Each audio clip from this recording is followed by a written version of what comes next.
Oh, there's so much that I love about that. Okay.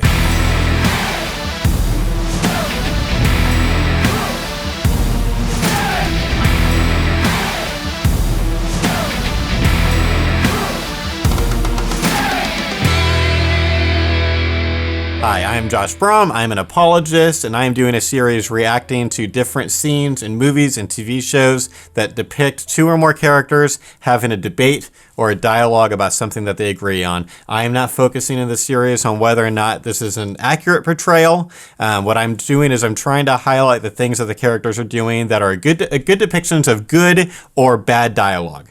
And a good dialogue being two open-minded, reasonable people productively trying to work toward truth together, but both in truth-seeking mode. So right now I'm looking at scenes from The West Wing.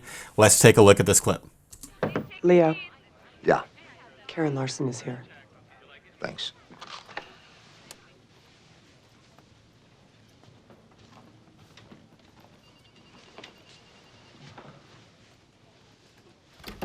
Okay, so let me give some context here. I haven't watched this scene really recently, but in case you've never seen The West Wing, this is a guest spot from Paris Geller from Gilmore Girls. I don't remember what her character's name is in the show, but it turns out she was like an intern or a part-time staffer that found this embarrassing history about Leo. And because she was freaked out about what that might mean, it had to do with Leo's alcoholism.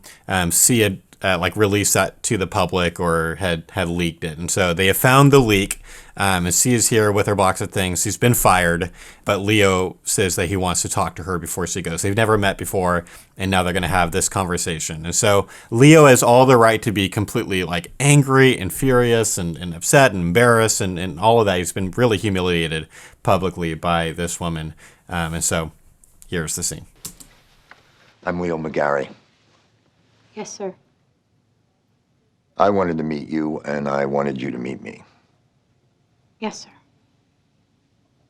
Would you like to put down your things and talk for a minute? If you don't, I understand. Oh, there's so much that I love about that. Okay, so first, I like the directness in the beginning. She doesn't know why she's here. And so Leo kind of saying, I wanted you to meet me. I wanted to be able to meet you. It's just kind of very direct. It should put her a little bit at ease, although maybe not totally. But then inviting her to sit down is another thing that's kind of like should help bring her defenses down a little bit. But especially at the end where he says, I totally understand if you don't want to, is a really, really cool move. He is kind of putting the power in her hands and also kind of showing that he understands. He's putting himself in her shoes. This is a very empathetic thing to do, where he understands this is scary for her and not knowing what her intentions were on the leak, kind of saying, if you don't want to do this, it's fine, is a really, really cool move and might be the reason that the character would actually go ahead and have this conversation with someone in this situation.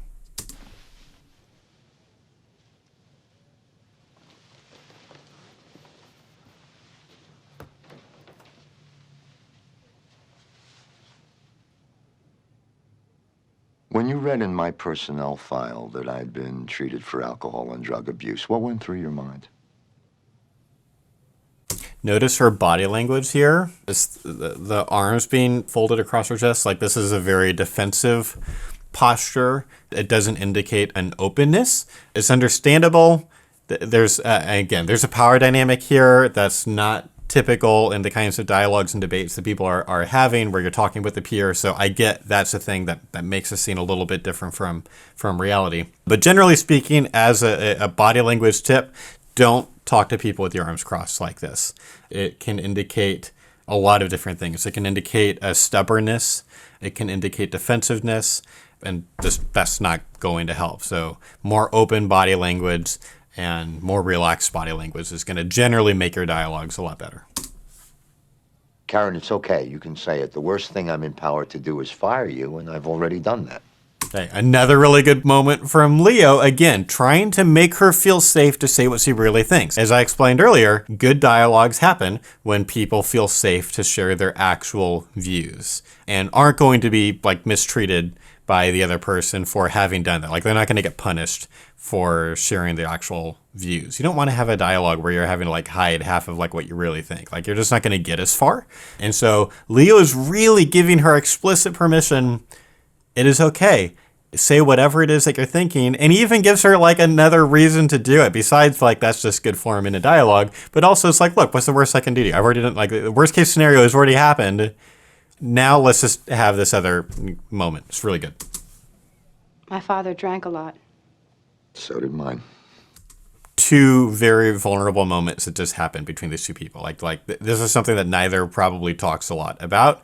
And this indicates this dialogue is already going a lot better than it was in the beginning. Like two people being vulnerable with each other. Oh, that's good dialogue. In fact, he died from it. He came home late one night, very drunk. My mother was yelling at him. I'm not sure about what, but I heard the yelling downstairs from my bedroom. She came upstairs, and he went out to the garage and shot himself in the head. Is that why you drank and took drugs? I drank and took drugs because I'm a drug addict and an alcoholic.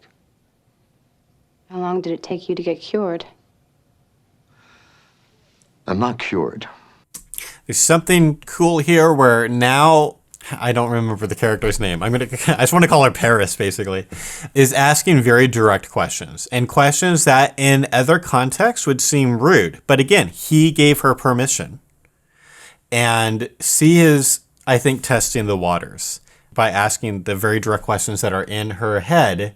And he is doing the right thing of just directly answering the questions and showing he's not going to jump on her. How dare you? That's not an appropriate question or something like that. Really good. You don't get cured. I haven't had a drink or a pill in 6.5 years. Which isn't to say I won't have one tomorrow. What would happen? There's also something there where Leo's response here, like it's a really important kind of educational moment just for her and for the viewers about the nature of alcoholism.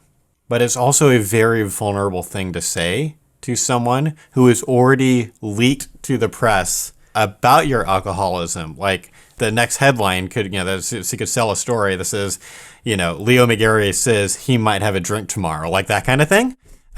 This is a vulnerable thing for Leo to say, and he's being super honest, and I really appreciate that. What would happen if you did? I don't know.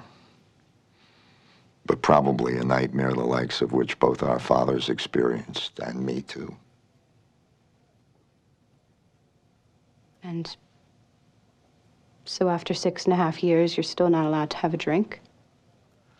The problem is, I don't want a drink. I want 10 drinks. Are things that bad?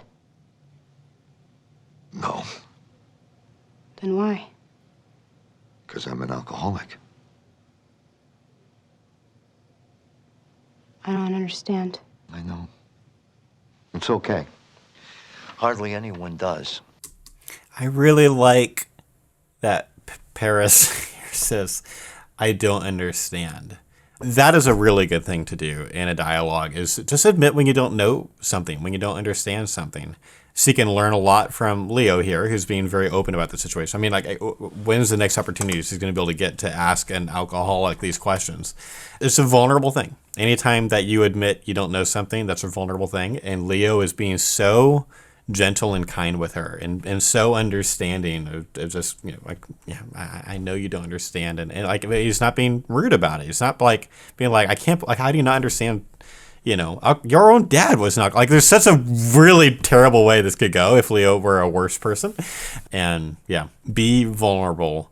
When a person has earned the right to you being very vulnerable, I'm not saying be super vulnerable right in the beginning. That wouldn't be emotionally healthy, especially with someone that you've never talked to before. But I think it's possible for people to earn some trust, and for kind of both people in a dialogue, if it's a one versus one kind of dialogue, to be going deeper with each other as they go, as they show some card, is kind of the phrase that I always think. Like, I'll show some cards and you show some cards, and there's some kind of a equity there. It shouldn't typically be one person's being really vulnerable and the other person's being really closed off or aggressive or something like that.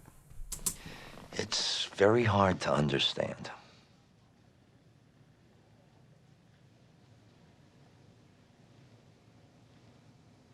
You're not like what I thought you would be like. That's really cool. That says so much and can be so healing for her to kind of admit, like, she's kind of admitting that she was wrong and that she made some false assumptions. That's great. You haven't answered my question yet. When you saw my personnel file, when you saw I'd been through treatment, what went through your mind?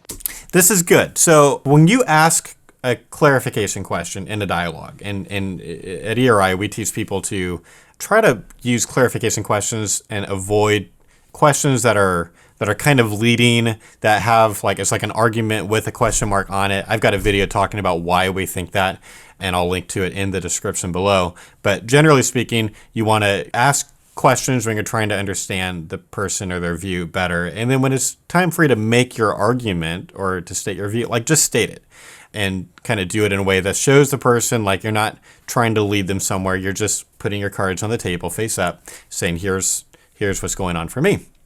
You're pulling the curtain back. He had earlier asked this woman a really kind of important question to him, and she never answered it. And he's tracked that in his head. And I think that is a valuable thing to do. Sometimes we'll ask people questions, and they're questions, asked in good faith. And the person might not answer it. It might not be intentional, they're trying to like avoid the question or dodge the question or something. Like, dialogues are complicated, and people, their minds can go all kinds of different places.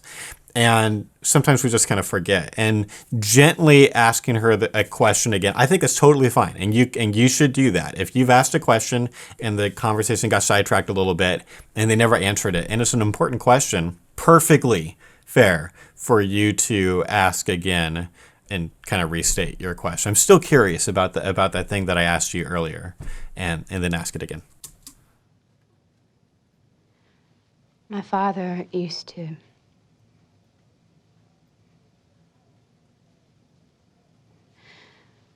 You have all these important decisions to make in your job. Every day. All the time. Decisions I can't even know people's lives.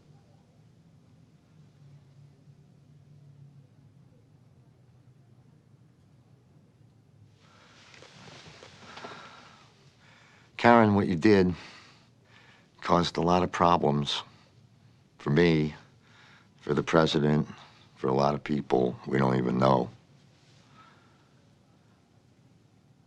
But I'm not sure it wasn't a little bit brave. That's really cool. I think it's really good to clearly communicate the harm that she had done. It's good to communicate. Like, sometimes you're going to have to say hard things in a dialogue, and that is okay. But then for him to kind of, again, empathize and get into her shoes and say, like, this act that she did, this action, could have both been harmful to him and also a little bit brave and like virtuous in a way. It shows like he understands how complicated these things are. It's a really sweet moment, and I think says a lot to his character and the nuanced way that he's thinking.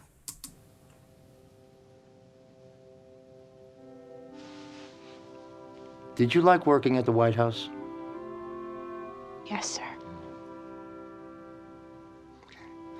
Then why don't you go, unpack your carton, and you and I will give each other a second chance. That music? Okay. Okay.